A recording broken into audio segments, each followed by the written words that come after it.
Bismillahirrahmanirrahim. Assalamualaikum warahmatullahi wabarakatuh. Bagaimana kabar teman-teman sekalian? Semoga dalam lindungan Allah Subhanahu wa taala. Amin ya rabbal alamin.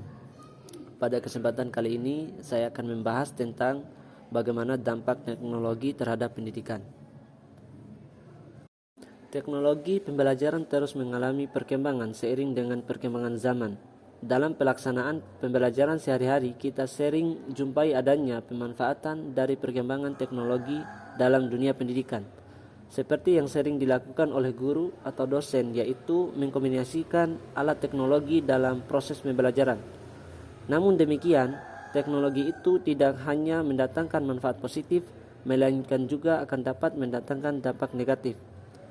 Perkembangan ilmu pengetahuan dan teknologi berdampak positif dengan semakin terbuka dan tersebarnya informasi dan pengetahuan dari dan ke seluruh dunia menembus batas ruang dan waktu.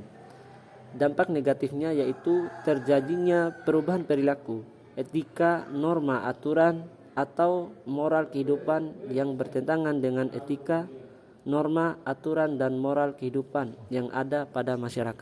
Baik, selanjutnya saya akan menjelaskan bagaimana pengaruh positif teknologi terhadap dunia pendidikan. Perkembangan dan penerapan teknologi informasi juga bermanfaat untuk pendidikan. Antara lain, A. Munculnya media massa, khususnya media elektronik sebagai sumber ilmu dan pusat pendidikan, seperti jaringan internet, lab komputer sekolah, dan lain-lain. Dampak dari hal ini yaitu guru bukanlah satu-satunya sumber ilmu pengetahuan, sehingga siswa dalam belajar tidak perlu terlalu terpaku terhadap informasi yang diajarkan oleh guru, tetapi juga bisa mengakses materi pembelajaran langsung dari internet. Olehnya itu guru di sini bukanlah hanya sebagai pengajar, tetapi juga sebagai pembimbing siswa untuk mengarahkan dan memantau jalannya pendidikan, agar siswa tidak salah arah dalam menggunakan media informasi dan komunikasi dalam pembelajaran. B. Munculnya metode-metode pembelajaran yang baru yang memudahkan siswa dan guru dalam proses pembelajaran. Dengan kemajuan teknologi, terciptalah metode-metode baru yang membuat siswa mampu memahami materi-materi yang abstrak. Karena materi tersebut dengan bantuan teknologi bisa dibuat abstrak dan dapat dipahami secara mudah oleh para siswa. C. Sistem pembelajaran tidak harus melalui tatap muka. Selama ini, proses pembelajaran yang kita kenal yaitu adanya pembelajaran yang disampaikan hanya dengan tatap muka langsung. Namun dengan adanya kemajuan teknologi, proses pembelajaran tidak harus mempertemukan siswa dengan guru, tetapi bisa juga menggunakan jasa pos internet dan lain-lain. Jadi itulah pengaruh positif teknologi terhadap dunia pendidikan. Selanjutnya saya akan jelaskan bagaimana pengaruh negatif teknologi terhadap dunia pendidikan. Di samping dampak positif yang ditimbulkan oleh perkembangan iptek, juga akan muncul dampak negatif yang akan ditimbulkan oleh perkembangan iptek dalam proses pendidikan. Antara lain, 1. E-learning yang dapat menyebabkan pengalihfungsian guru dan mengakibatkan guru jadi tersingkirkan, atau juga menyebabkan terciptanya individu yang bersifat individual karena sistem pembelajaran dapat dilakukan dengan hanya seorang diri.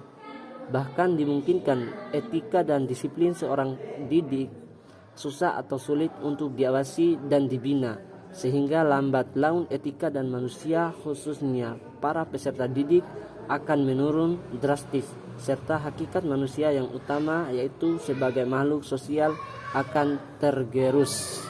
2. Seringnya mengakses internet dikhawatirkan siswa atau mahasiswa bukannya benar-benar memanfaatkan teknologi informasi dengan optimal, tetapi malah mengakses hal-hal yang tidak baik seperti pornografi, game online. Bahkan dapat terkena cyber relational education, ialah keterlibatan yang berlebihan pada hubungan yang terjalin melalui internet atau seperti melalui chatroom dan virtual affairs, sampai kehilangan kontak dengan hubungan-hubungan yang ada dalam dunia nyata. 3. Peserta didik bisa terkena information overload, yakni menemukan informasi yang tidak habis-habisnya yang tersedia di internet.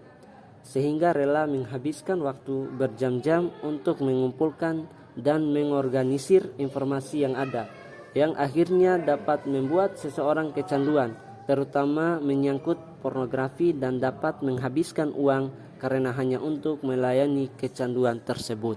Sekian materi yang dapat saya sampaikan. Bila ada kekurangannya, sekian materi yang dapat saya sampaikan. Lebih dan kurangnya saya mohon maaf. Jika ada kata yang salah, itu datangnya dari diri saya pribadi, dan jika ada yang benar dan manfaat, itu datangnya dari Allah Subhanahu wa taala. Sekian dari saya. Billahi fi sabilil haq fastabiqul khairat. Wassalamualaikum warahmatullahi wabarakatuh.